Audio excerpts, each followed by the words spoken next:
Hi అండి, welcome to all in one Attakodalu. ఈరోజు quick and healthy recipe carrot rice చేద్దామండి. ముందుగా ప్యాన్లో ఆయిల్ వేసి 2 యాలకులు, 3 లవంగాలు, 2 ఇంచులు దాల్చిన చెక్క, సాజీరా, పచ్చిమిర్చి, ఉల్లిపాయ వేసి ఫ్రై చేసుకోవాలి.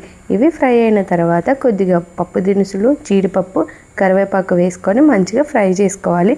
తర్వాత ఉప్పు వేసి 1 కప్పు వరకు తురిమి పెట్టుకున్న క్యారెట్ తురుము, కొంచెం కొబ్బరి తురుము వేసి మంచిగా ఫ్రై చేసుకోవాలి.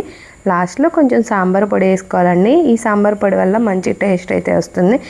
కొంచెం కొత్తిమీర, అలాగే ఉడికించిన రైస్ వేసి బాగా మిక్స్ చేసుకోవాలి.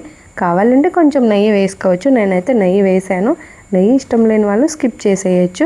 లాస్ట్లో కొత్తిమీర అలాగే నిమ్మరసం వేసుకుంటే మన క్యారెట్ రైస్ అయితే రెడీ అండి. ఇలా చేసి పెడితే పిల్లలు అయితే చాలా ఇష్టంగా తింటారండి. మీరు కూడా ఒకసారి ట్రై చేయండి. ఈ వీడియో కనుక మీకు నచ్చినట్లయితే లైక్ చేయండి, షేర్ చేయండి, సబ్స్క్రైబ్ చేసుకోండి. Thank you.